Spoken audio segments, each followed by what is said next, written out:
Hey guys, welcome back to Last Call Gaming. I'm one of your hosts as always, Mandrew. Now you'll notice something a little bit different today. I have good friend of the show, Cien here with us. How's it going, guys? Now Craig is not feeling too good, so we're kind of going to skip an episode this week, but we didn't want to miss the chance to talk about Zelda. So me and Cien both have it. This is kind of going to be early impressions. We are going to talk a little bit about the intro, some of the stuff you get, but I don't think it's anything more than some of the stuff you see in trailers and a little bit more. Because again, I think I'm about 10 to 15 hours in. Christian, you're about the same. Yeah, about 10 to 15 hours as well, man. So we're just going to give you our early impressions of the game. And I mean, without further ado, I love the way that this game starts. I guess slight spoiler, it does take place obviously after Breath of the Wild. This is the same universe as Breath of the Wild. That's been known for a long time. So any of you who didn't know that, I'm sorry. But I like the way that it picks up and how that beginning cutscene where you're kind of meeting the new foe for this game is so intimidating, and his design is peak Zelda. Like, Yeah, it's so good. yeah, no, I agree, man. Like the intro itself, when it kind of started, I was kind of like, okay, like what's happening? And then once like everything kind of got revealed and like what's going on with everything, the design was amazing. The way that it just kind of started, kind of just builds up and saying, oh crap, like shit's really about to happen. I'm 100% behind you on that one, man. Like this was probably one of the best Zelda intros I've been played in a while for sure.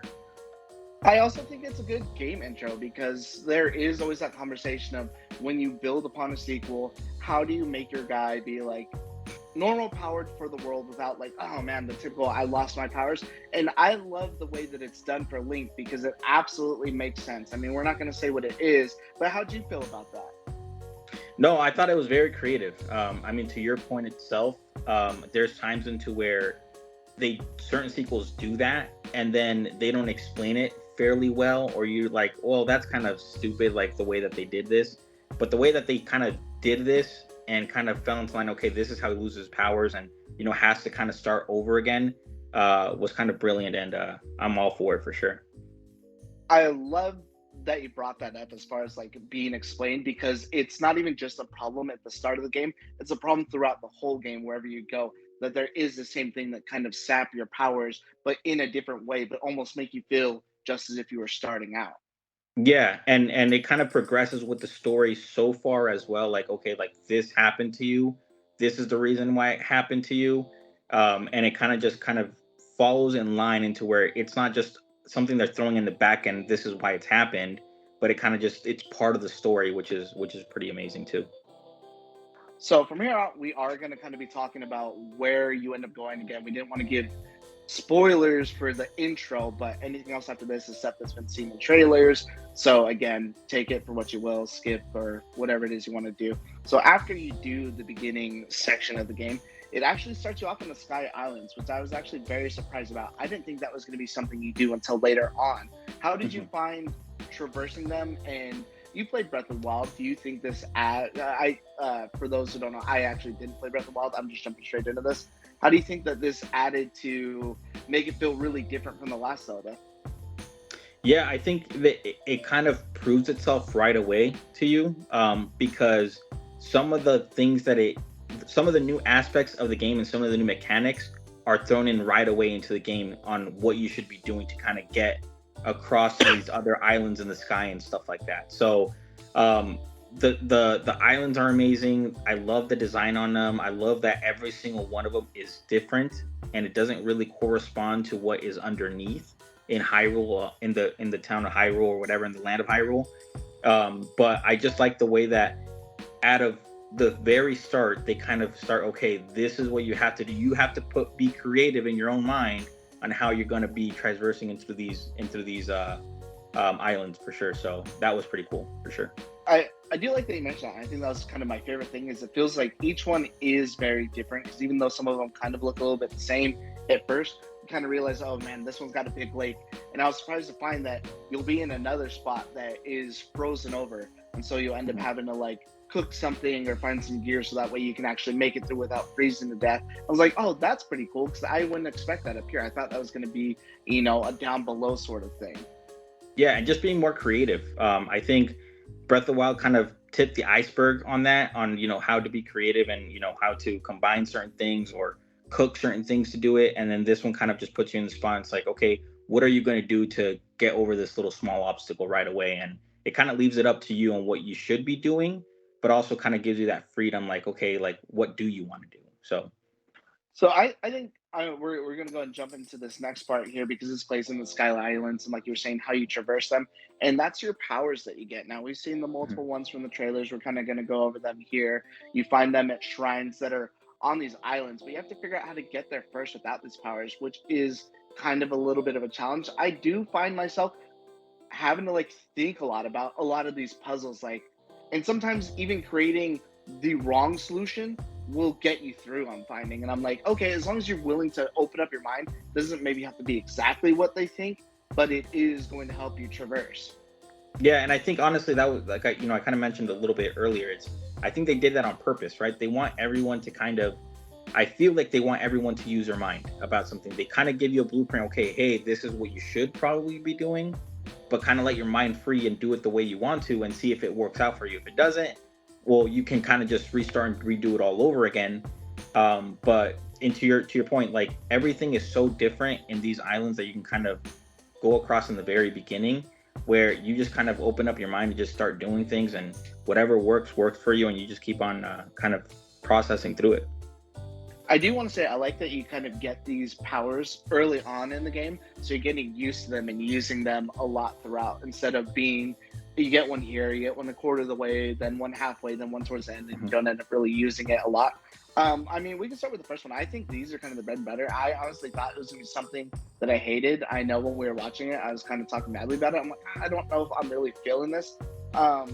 The first one that you're using is Ultra Hand, which is just the kind of Mhm. ability to grab things around and move them.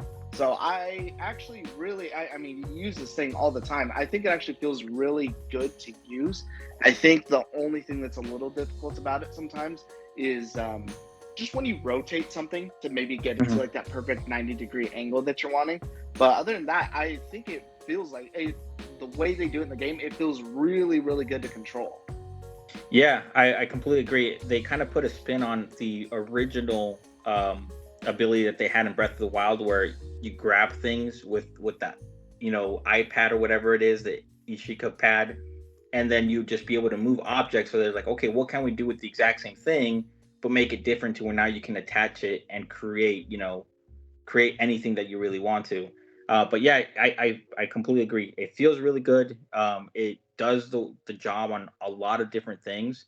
But like I said, I did find at times where I was like, if I had one of those D pads that had the little angles on it, I think I'd find it easier to kind of move them. I feel like I have to Uh, press it, it two it's up not. and down to kind of get it right. But It's not. I'm using a pro controller with the D-pad, and it's still just as hard and oh really? wonky. I find myself flipping it like all the time because this plays into the next one, which is fuse. You can just take two objects and fuse them together. You'll make like a bridge, or in the Sky Islands when you're traversing it. And I actually really liked it, but it was a little hard because I would build it wonky again because turning stuff sometimes. But there's like these rails, and you take a rail car and you combine it with a hook, and then you jump in, and that helps you to use your momentum to go forward. Or in some of the other sections, you put like a fan on the back of it. I end up building mine with the hook kind of slightly off center. So as my link's going, he's like almost like falling out of the cart, like trying to get all the way over to the other island. Yeah. And I actually did it the exact same way, because I think I kind of messed up, and I connected that hook on the outside of the little cart instead of on the top. Which So it would work moved if you tried to ride it sideways, but then you could fall out. Yeah. right. And I put one of those something that you're able to find to kind of get across, and it fucking fell. So I had to restart the whole process all over. But yeah, I kind of messed up on that too, and I kind of just put it on the side. I was able to make it over just by standing in the little corner and kind of leveling it out a little bit. But yeah, it kind of backfired on me a little bit. I think that those are kind of the only ones that feel like a little finicky, those two. And it's just kind of the maneuverability. Or sometimes I found like I would build a raft and I would fuse a fan onto the back of the raft, like they showed in the demo, to get across. And if it's just slightly off sometimes, I'll find myself either launching myself at a wall or end up going in circles, and then my boat breaks apart, and then I gotta go to the island pissed off and rebuild it again, and I'll try it with more logs. And I don't know what it was, but the other day I just could not get one to where I would start going okay, and then just take off in another direction to where I'm not going straight, so I'm not gonna be able to jump to the end of the gap. Have you kind of had any problems like that with yours? At first I did, and then I was like, you know what, man, I'm just gonna put 2 fans on each corner and then just kind of push. And I kind of found that there was like these little guiding rails, I guess you can say, on some of those starting river runs that you did, and I just put it towards that. That way it kind of Oh, I know guided what me. you're Okay, talking like about. Yeah. exactly. And then I just kind of got across that way. But yeah, there was a few for sure, like trial and errors that I had to kind of get through on the boat, because I was doing the same thing, man. I was putting it too far on the left where I was just kind of fucking cooking in circles, and it kind of just pissed me off at a certain point. I think those two powers are single-handedly the biggest addition, and I thought I would like them. I didn't think I would like them at all because I really don't care for like building stuff during games. I'm Mm-hmm. absolutely loving like that kind of mechanic, and it's funny because me and Christian were just talking and we are looking online that again, you can really build anything and play your own way. But there's a lot of people who don't want to try to figure out the puzzle, but they're just building huge bridges just to be able to Mm-hmm. get up certain sections of the game versus traversing it. Um, have you seen any of the crazy things people have been building? Yeah, man. It's funny. There's so many certain memes that they kind of put out and saying it hasn't even been 24 hours, and then people are just building the craziest shit that you can really think of. But I think that's one of the special things about this game. It's like they give you the material in this open world. You just do whatever you want and kind of build it the way you want. And if it works, it works, right? So there's people that are kind of getting through these obstacles their own way, which is awesome, because there's not like one set guide now to kind of what you should be doing. Now there's just do it your own way, and you'll probably get through it for sure. It really does feel like play your own way, and I was I didn't watch it because I didn't want to spoil it for myself, but I think the world record speed run is like under 90 minutes already for this game, and that's all because of a lot of the building and different things that you can create. And I'm like, man, that's pretty crazy what that can do for that sort of community now, because that just blows the doors open, because it's really what could you think of to try to get from A to B, and a lot of the possibilities kind of like endless. And I think that's super cool that as soon as I beat this game, I do want to go back and watch some of these runs and see like the crazy ideas people are coming up with. Yeah, because I think as time goes by, I think those 90 minutes will for sure be beat, because like you Oh, said, for sure. everyone's gonna have their own way to kind of beat through it, and it's gonna have their own little blueprint. Okay, this is what you could do, and then someone's gonna end up finding, oh well, if you built this thing this way, you're gonna get there faster. And I'm pretty sure it's gonna be a race until we're like, who can get it under 15 minutes or something, man. But eventually. The next power you end up getting in order is the Ascend power. And this one, I do use it a lot because it actually is really good for like saving time, especially if you can catch like an angle on like a mountain just right. Even though it's not meant for you to do that, you can just warp Mhm. up instead of having to climb up the whole thing. It is a really good time saver, especially in some of the later places in Hyrule. Yeah, and you can use it in various ways, man. And I don't know if this is too much of a spoiler, but I mean, obviously, because it's part of the Breath of the Wild, universe or same world. There's those huge rock giant enemies that you fight. You can actually ascend through them, get on their Oh, I back, didn't know that. and 'Cause I attack fought their. one and I didn't know Yeah, that. yeah. You can ascend through them if you go right beneath them before after they do their small little attack or whatever. You can ascend right through them, get on their shoulder, and just start attacking their back part. That's the weak point, and beat them so much easier that way, man. It's crazy. But the way that you're able to kind of use that power, I use it quite often on enemies too. So there's a few enemies that are a little bit different compared to Breath of the Wild that you're able to use it on. But I've been using that power quite a bit too. I do like the idea too, because I'll find myself like, and again, we'll kind of talk about more of the map and some of the other things, the way we use these in this next section. That I'll find myself in like a dungeon, and I'm like, well, I think that this room is above me, and this will save me from having to backtrack. And I'll do it, and I'll completely miss, and I'll end up like on top of a castle or something. But then you can just push B and exit, and I'm like, okay, well, maybe if I stand like a room over and try it again, and then it'll take me right back to where it was. I'm like, okay, cool, I'll just pop out here and then I'll run around through that way. So it is really good for backtracking. I think it's so convenient to use.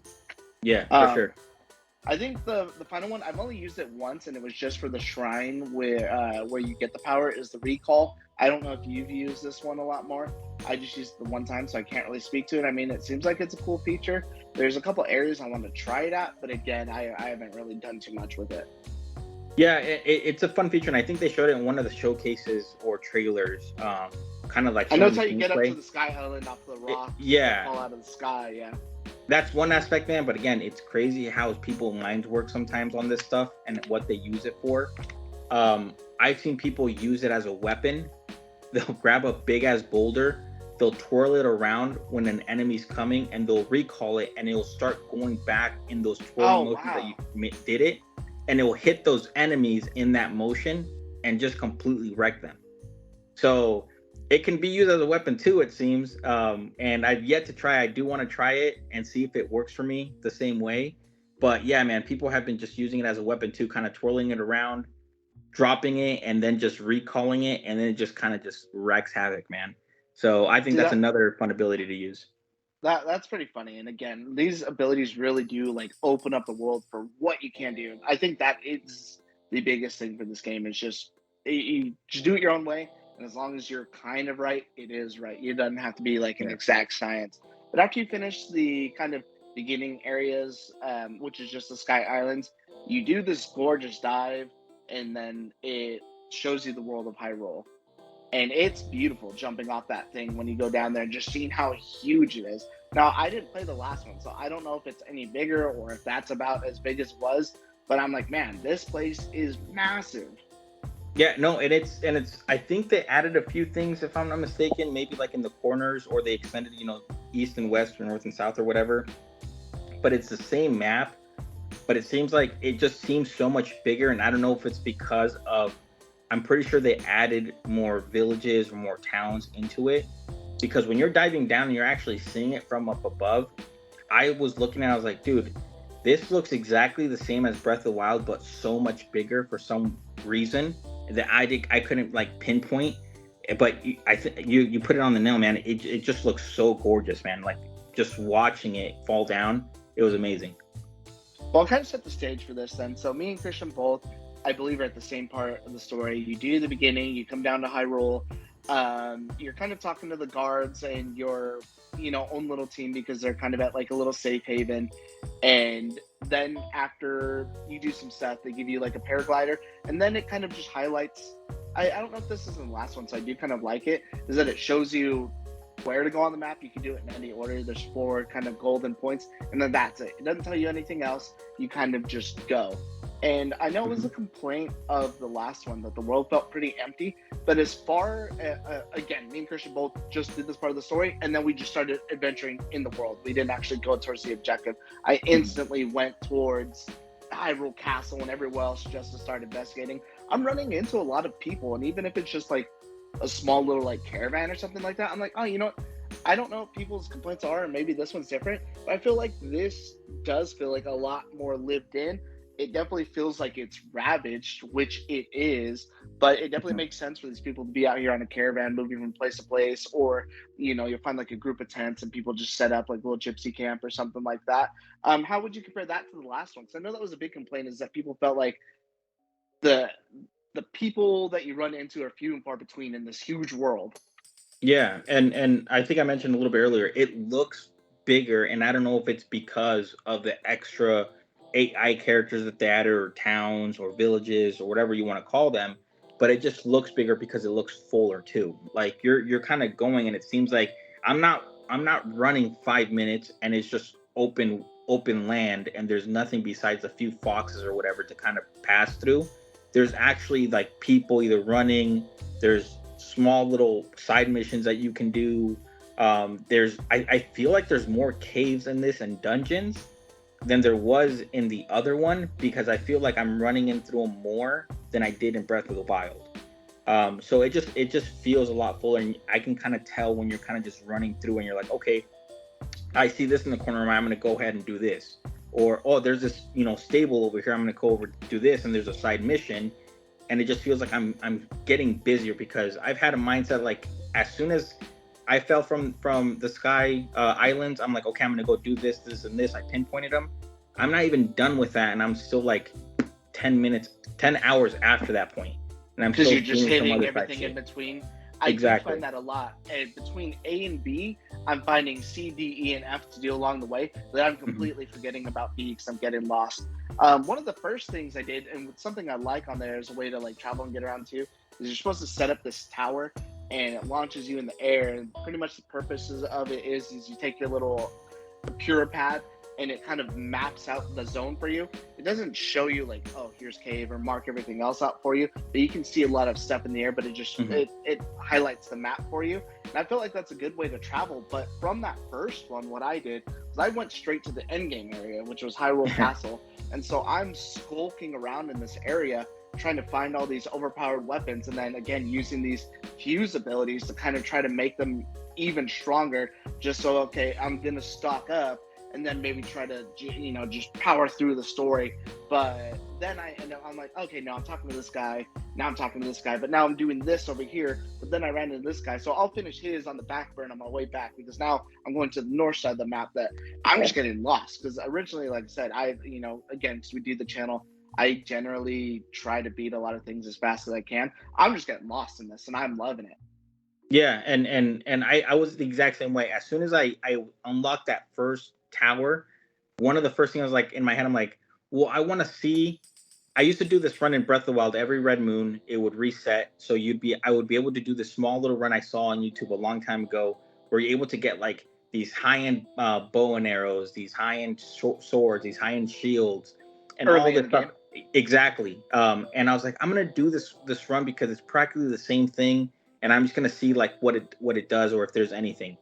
I found almost the exact same stuff in certain areas. Obviously, it's a little bit, more, deserted and broken down than it was in the first game.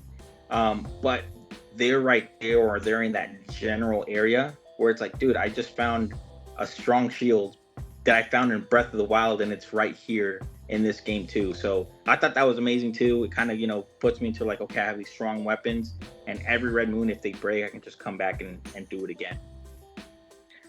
I'm finding too, and maybe you can speak to this too, that I don't think the durability is that bad. It is for some of the lesser stuff, but now with the ability to like fuse it, it kind of you can make things that are like a lot stronger. I don't feel like my stuff is breaking like instantly.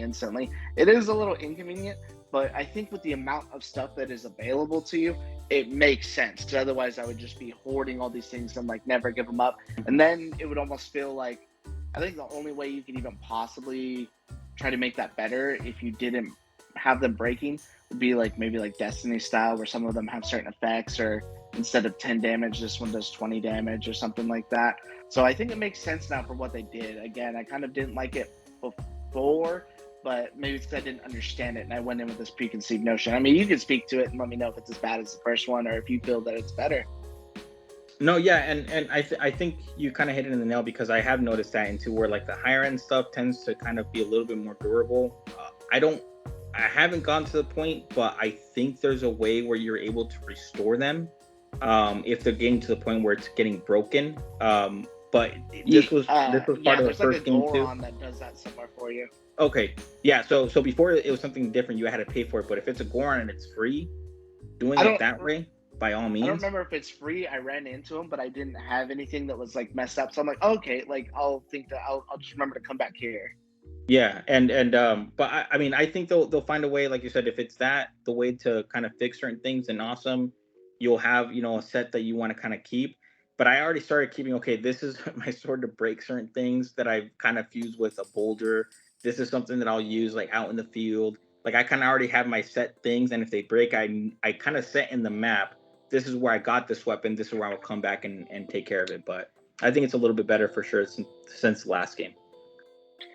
And unless you have anything else you want to add, there is one other point I kind of want to touch on. Now, we were talking about Hyrule being like massive, and at first I was kind of like, ah, man, this sucks. Kind of having to feel like I got to run everywhere. But there is so many different ways to travel in this game.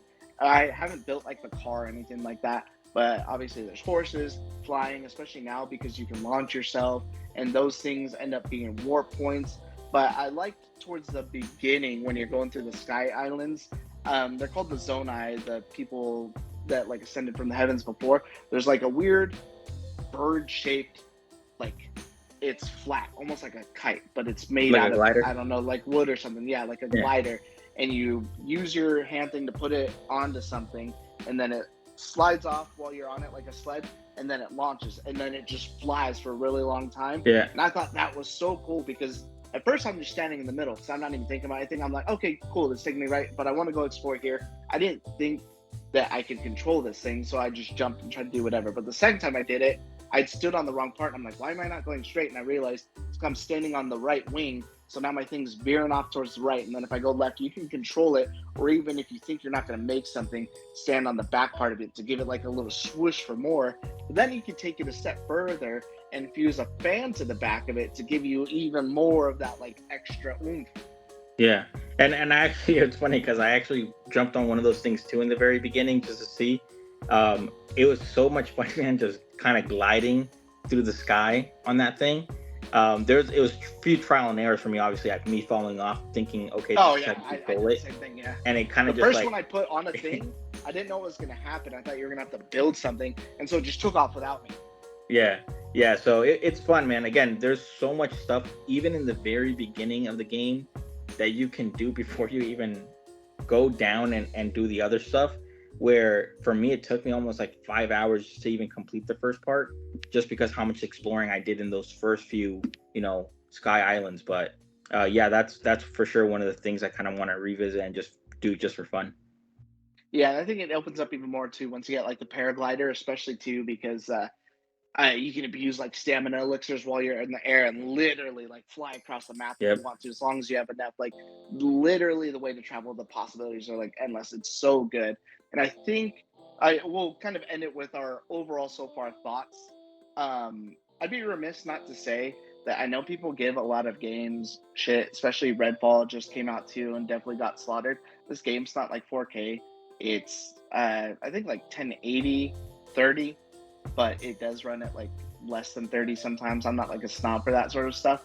I do notice some like hiccups in frames sometimes, and there is like pop in, and sometimes some stuff from far away, like it'll look like a little bit ugly until I get closer to it and then stuff pops in for it. Mm-hmm. But I think this is the opposite of this game. To me, I could still understand why it's a 10 because everything that I'm doing, everything I'm seeing is so much fun. I'm absolutely loving it. I'm getting so lost in it that like the second I started, I thought and started going, I'm like, man, this is a Zelda game. Like no one else can recreate this feeling. That is that distinct feeling of I know what this is, and it almost, I don't want to say feels like playing other Zeldas, but I remember the first time I played other ones. I get that exact same feeling turning this thing on. So how's it for you so far? Yeah, and then to some of your points, there's some frame rates that kind of drop here and there. It's not as bad as Pokemon Scarlet and Violet. That's for sure. Yeah. In the very beginning, and the crazy thing is, no one gave so much shit to Nintendo when they're like, "Hey, Breath of the Wild is going to be pushed because of the pandemic or whatever." Because I think in the back of their minds or in our minds, we knew that they're not going to give us anything less than what we're expecting of a game. Because in this big game, and like coming from Pokemon and Nintendo, I know it's a massive jump that they tried to do, but Zelda did it the exact same way, and I'm experiencing so much less lag on this game, right? Like extremely less compared to the other games that I've been playing. To your point, there's a few little things that you can nitpick, but honestly, as soon as these patches kind of go in and into effect, and kind of fix some of those renderings and stuff like that, this game looks amazing, man. It feels amazing. And that's just us being 15 hours in. So I'm kind of excited to take my time and play through it for sure. Yeah, and that's kind of again, you definitely nailed it, and that's what I'd say too. Is coming off of Pokemon, especially too, because that one was a slog, and I didn't let that stop me because that was an experience. This game is an experience. Because that before I was like, I'm like, oh, no one's really mentioned this stuff, and I'm kind of seeing that, and now I know why. It's because the experience is definitely outweighing that. And I'm like, you know what? It wouldn't even matter in the grand scheme of things because this is just so good. And it's just crazy that no one else delivers like anything else like this. And I couldn't even say anyone delivers anything close to anything like this. Yeah, and I think they kind of just put into effect. They're like, hey, explore it the way you want to explore it, do it the way you want to do it, have fun with it. Everyone's doing so many different things. I don't think anyone's following the beat of a path on how this game goes. But to your point, I think everyone's having so much fun on doing it that way than just kind of nitpicking at, you know, these small things, even though they're noticeable here and there. You're just having so much fun with this game doing whatever you want to do, where it's just like it's kind of put in the back burner, and it'll get fixed when it gets fixed. Right. Well, I think with that being said, I don't really have too much to add else, unless you have anything else you want to add. No. I mean, if you guys haven't gotten and been waiting to kind of see, you know, what's happening with it, or are waiting to see some fixes, trust me, don't go get it, enjoy it, play it. It's an amazing game so far. I will 100% agree. Definitely get out there and get it today. It's so good. And I think if you get it at Target, where'd you buy yours from, actually? I bought it at GameStop. I bought mine at Target, and it came with like a fanny pack, a Legend of Zelda fanny pack. Dude, GameStop gave me a piece of wood, like if I'm gonna use it for like a cutting board or something, man. It's kind of it's cool, but it smells like it was made at Mojave High School's fucking wood shop or something, man. It's just like not even real mahogany. That's funny, dude. I got this thing, and I'm like, I'll never wear this, but you know what? I got this cool Zelda fanny pack to remember my trip, though. So, with that being said, again, as always, I'm Mandrew. Thank you, Cien, for giving us your time and for absolutely everything. You can follow us at both our Instagrams, I guess, if you need anything. And with that being said, this has been Last Call, and we'll see you guys next time. Later, guys.